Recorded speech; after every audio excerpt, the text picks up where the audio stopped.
श्री राम जय राम जय जय राम।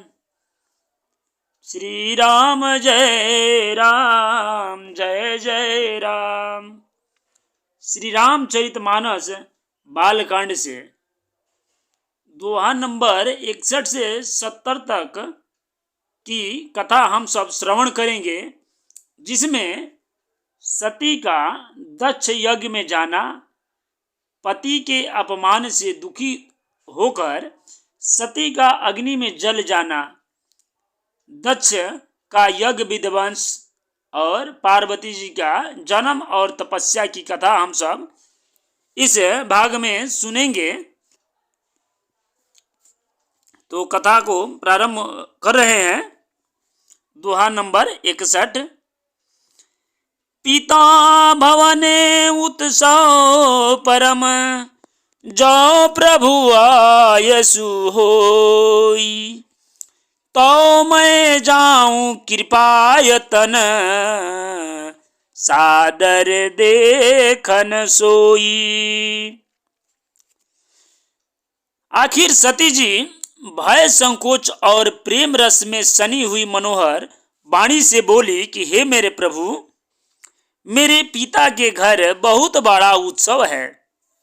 यदि आपकी आज्ञा हो तो हे कृपा के धाम, मैं आदर सहित उसे देखने जाऊं। तब शिव जी ने कहा कि तुमने बात तो अच्छी कही, यह मेरे मन को भी पसंद आई, पर उन्होंने न्योता नहीं भेजा।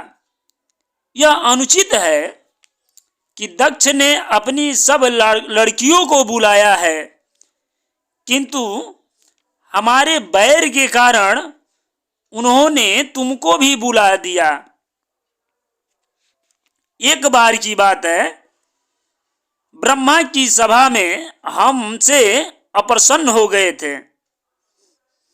उसी से वे अब भी हमारा अपमान करते हैं। हे भवानी, जो तुम बिना बुलाए जाओगी तो न शील स्नेह ही रहेगा और न मान मर्यादा ही रहेगी। यद्यपि इसमें संदेह नहीं कि मित्र, स्वामी, पिता और गुरु के घर बिना बुलाए भी जाना चाहिए, तो भी जहां कोई विरोध मानता हो, उसके घर जाने से कल्याण नहीं होता। शिव जी ने इसी तरह बहुत प्रकार से समझाया, पर होनहार बस सती के हृदय में बोध नहीं हुआ। फिर भी शिव जी ने कहा कि यदि बिना बुलाए जाओगी तो हमारी समझ में अच्छी बात नहीं होगी। दोहा नंबर 62। कही देखा हर जतन बहु, रही न दक्ष कुमारी। दिए मुख्य गण संग सब तब, विदा की न त्रिपुरारी। शिव जी ने बहुत प्रकार से कहकर देख लिया, किंतु जब सती किसी प्रकार भी नहीं रुकी, तब त्रिपुरारी महादेव जी ने अपने मुख्य गणों को साथ देकर उनको विदा कर दिए। जब भवानी पिता के घर पहुंची, तब दक्ष के डर के मारे किसी ने उनकी आवा भगत नहीं की।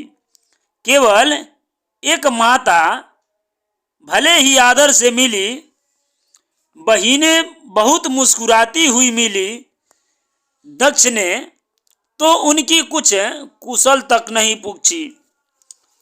सती जी को ऐसे देखकर उल्टे उनके सारे अंग जल उठे।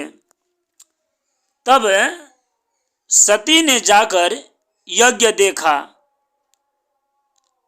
तो वहां कहीं शिव जी का भाग दिखाई नहीं दिया।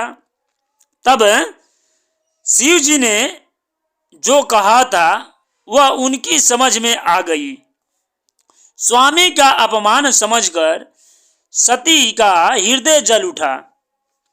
पिछला पति परित्याग का दुख उनके हृदय में उतना नहीं व्यापा था जितना महान दुख इस समय पति अपमान के कारण हुआ। यद्यपि जगत में अनेक प्रकार के दारुण दुख है, तथापि जाति अपमान सबसे बढ़कर कठिन है।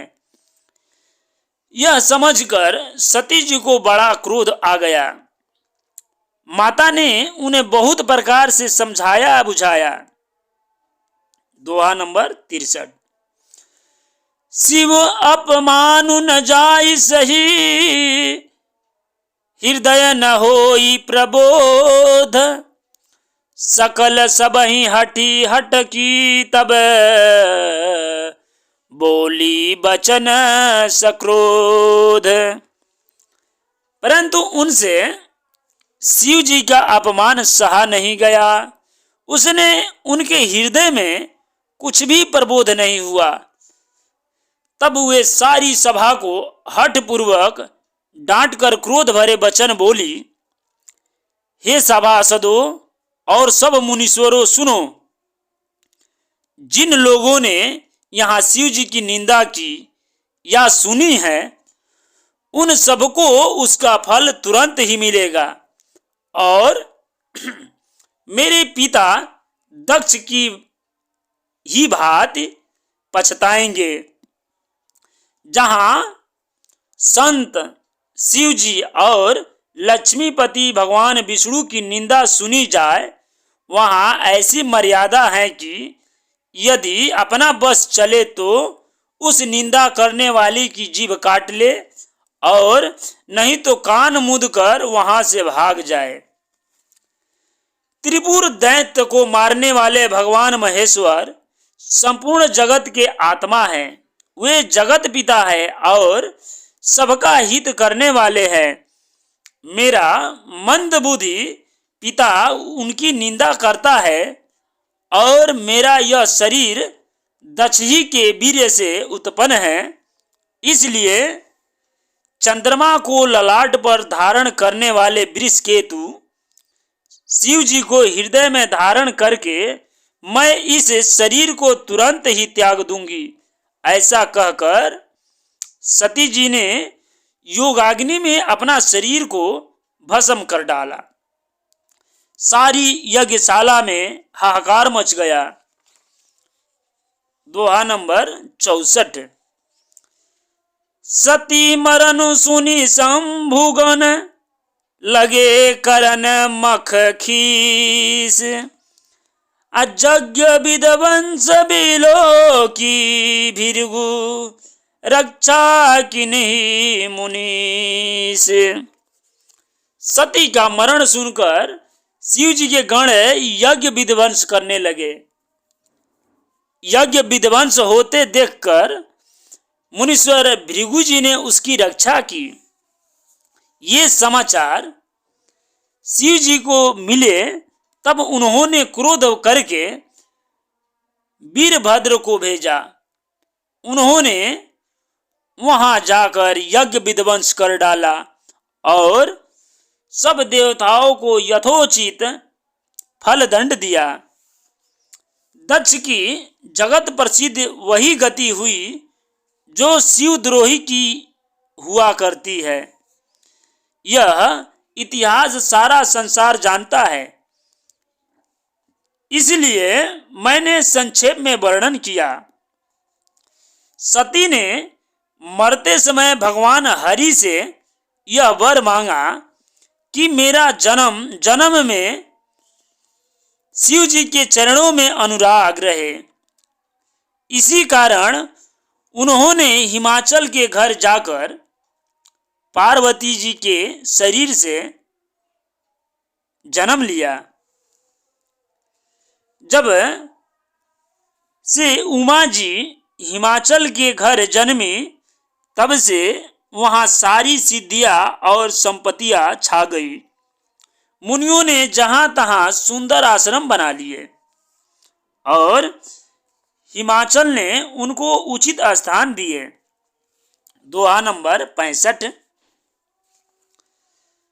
सदा सुमन फल सहित सब द्रुम नव नाना जाति, प्रगति सुंदर शैल पर मणि आकर बहु भांति। उस सुंदर पर्वत पर बहुत प्रकार के सब नए नए वृक्ष सदा पुष्प फल युक्त हो गए और वहां बहुत तरह की मड़ियों की खानें प्रकट हो गई।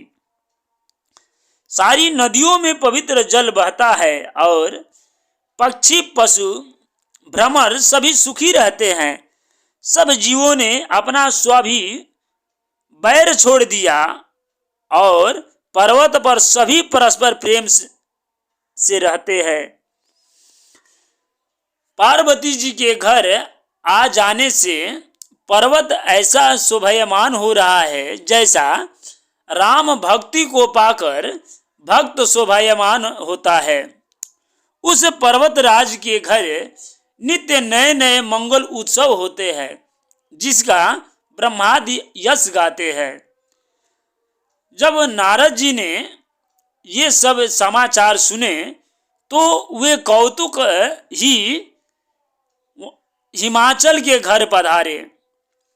पर्वतराज ने उनका बड़ा आदर किया और चरण धोकर उनको उत्तम आसन दिए। फिर अपनी स्त्री सहित मुनि के चरणों में सिर नवाया और उनके चरण दक को सारे घर में छिड़काया। हिमाचल ने अपने सौभाग्य का बहुत बखान किया और पुत्री को बुलाकर मुनि के चरणों पर डाल दिए। दोहा नंबर 66। त्रिकालज्ञ सर्वज्ञ तुम, गति सर्वत्र तुम्हारी, कहूँ सुता के दोष गुण, मुनिवर हृदय विचारी। और कहा कि हे मुनिवर, आप त्रिकालज्ञ और सर्वज्ञ है, आपकी सर्वत्र पहुंच है, अतः आप हृदय में विचार कर कन्या के दोष गुण कहिए। नारद मुनि ने हंसकर रहस्य युक्त कोमल वाणी से कहा, तुम्हारी कन्या सब गुणों की खान है। यह स्वभाव से ही सुंदर, सुशील और समझदार है। उमा, अंबिका और भवानी इसके नाम हैं। कन्या सब सुलक्षणों से संपन्न है। यह अपने पति को सदा प्यारी होगी। इसका सुहाग सदा अचल रहेगा और इससे इसके माता पिता यश पाएंगे। यह सारी जगत में पूज्य होंगी और इसकी सेवा करने से कुछ भी दुर्लभ नहीं होगा। संसार में स्त्रियां इनका नाम स्मरण करके पतिव्रत रूपी तलवार की धार पर चढ़ जाएगी। हे पर्वतराज, तुम्हारी कन्या सुलक्षणी है। अब इसमें जो 2-4 अवगुण हैं उन्हें भी सुन लो। गुणहीन, मानहीन, माता पिता विहीन, उदासीन, संशयहीन यानी लापरवाह। दोहा नंबर 67। जोगी जटिल काम मन, नगन अमंगल भेष, अस स्वामी यही कह मिलही, परिहस्त असिरेख। योगी, जटाधारी, निष्काम हृदय, नंगा और अमंगल भेष वाला ऐसा पति इसको मिलेगा, इसके हाथ में ऐसा ही रेखा पड़ी है। नारद मुनि की वाणी सुनकर और उसको हृदय में सत्य जानकर पति पत्नी हिमवान और मैना को दुख हुआ और पार्वती जी प्रसन्न हुई। नारद जी ने भी इस रहस्य को नहीं जाना, क्योंकि सबकी बाहरी दशा एक सी होने पर भी भीतरी समझ भिन्न भिन्न होती है। सारी सखियां पार्वती, पर्वतराज, हिमवान और मैना सभी के शरीर पुलकित थे और सभी के नेत्र में जल भरा था। देव ऋषि के वचन असत्य नहीं हो सकते, यह विचार कर पार्वती जी ने उन वचनों को हृदय में धारण कर लिया। उन्हें शिव जी के चरण कमलों में स्नेह उत्पन्न हो आया, परंतु मन में यह संदेह हुआ कि उनका मिलना कठिन है। अवसर ठीक न जानकर उमा ने अपने प्रेम को छिपा लिया और फिर वे सखी की गोद में जाकर बैठ गई। देव ऋषि की वाणी झूठी नहीं होगी, यह विचार कर हिमवान, मैना और सारी चतुर सखियां चिंता करने लगी। फिर हृदय में धीरज धरकर पर्वतराज ने कहा कि हे नाथ, कहिए अब क्या उपाय किया जाए। दोहा नंबर 68। कह मुनि हिमवंत सुनु, जो विधि लिखा लीलार। देव दनुज नर नाग मुनि, को न मेट निहार। मुनीश्वर ने कहा कि हे हिमवान, सुनो, विधाता ने ललाट पर जो कुछ लिख दिया है उसको देवता, दानव, मनुष्य, नाग और मुनि कोई भी नहीं मिटा सकते। लेकिन मैं तुम्हें एक उपाय बताता हूं। यदि देव सहायता करे तो वह सिद्ध हो सकता है। उमा को वर तो निसंदेह वैसा ही मिलेगा जैसा मैंने तुम्हारे सामने वर्णन किया है, परंतु मैंने वर के जो जो दोष बतलाए हैं, मेरे अनुमान से वे सभी शिव जी में ही है। यदि शिव जी के साथ विवाह हो जाए तो दोषों को भी सब लोग गुणों के समान ही कहेंगे। जैसे विष्णु भगवान शेषनाग की सैया पर सोते हैं तो भी पंडित लोग उनको कोई दोष नहीं लगाते। सूर्य और अग्नि देव अच्छे बुरे सभी रसों का भक्षण करते हैं, परंतु उनको कोई बुरा नहीं कहता। गंगा जी भी शुभ और अशुभ सभी जल बहाती है, पर कोई उन्हें अपवित्र नहीं कहता। सूर्य, अग्नि और गंगा जी की भांति समर्थ को कुछ दोष नहीं लगता। दोहा नंबर 69। जो अस ही सा करहि नरे, जड़ विवेक अभिमान। परहि कलप भरी नरक महु, जीव की ईस समान। यदि मूर्ख मनुष्य ज्ञान के अभिमान से इस प्रकार हुंड करते हैं तो वे कल्प भर के लिए नरक में पड़ते हैं। भला कहीं जीव भी ईश्वर के समान सर्वथा स्वतंत्र हो सकता है? गंगा जल से भी बनाई हुई मदिरा को जानकर संत लोग कभी उसका पान नहीं करते, पर वही गंगा जी में मिल जाने पर जैसे पवित्र हो जाती है, ईश्वर और जीव में भी वैसा ही भेद है। शिव जी सहज ही समर्थ हैं, क्योंकि वे भगवान हैं। इसलिए इस विवाह में सब प्रकार कल्याण ही है। परंतु महादेव जी की आराधना बड़ी कठिन है। फिर भी कलेश यानी कि तप करने से वे बहुत जल्द संतुष्ट हो जाते हैं। यदि तुम्हारी कन्या तप करे तो त्रिपुरारी महादेव जी होनहार को मिटा सकते हैं।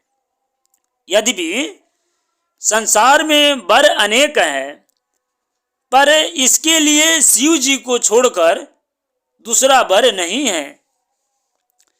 शिव जी वर देने वाले हैं, शरणागतों के दुखों का नाश करने वाले हैं, कृपा के समुद्र और सेवकों के मन को प्रसन्न करने वाले हैं।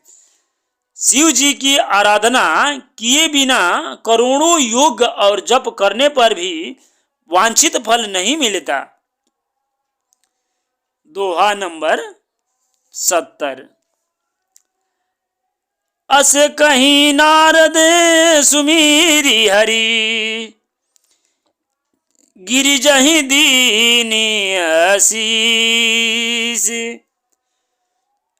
होई ही यह कल्याण अब, संशय तजहूं गिरीश। ऐसा कहकर भगवान का स्मरण करके नारद जी ने पार्वती जी को आशीर्वाद दिया और कहा पर्वतराज से कि तुम संदेह का त्याग कर दो, अब यह कल्याण ही होगा। यूं कहकर नारद मुनि ब्रह्मलोक को चले गए। अब आगे जो चरित्र हुआ उसे सुनो।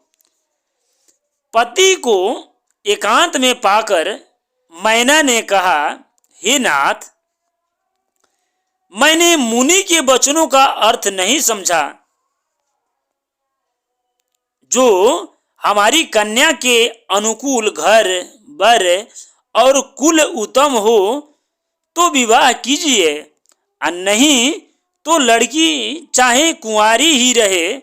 मैं अयोग्य वर के साथ उसका विवाह नहीं करना चाहती, क्योंकि हे स्वामी, पार्वती मुझको प्राणों के समान प्यारी है। यदि पार्वती के योग्य वर न मिला तो सब लोग कहेंगे कि पर्वत स्वभाव से ही जड़ यानी मूर्ख होते हैं। इसलिए हे स्वामी, इस बात को विचार करके ही विवाह कीजिएगा, जिसमें फिर पीछे हृदय में संताप न हो। इस प्रकार कहकर मैना पति के चरणों पर मस्तक रखकर गिर पड़ी। तब हिमवान ने प्रेम से कहा, चाहे चंद्रमा में अग्नि प्रकट हो जाए, पर नारद जी के वचन झूठे नहीं हो सकते। तो ये कथा आज की यहीं पे विश्राम हो रही है। आगे की कथा अगली भाग में सुनी जाएगी। तब तक जय श्री राम, जय जय सिया राम, जय जय श्री हनुमान।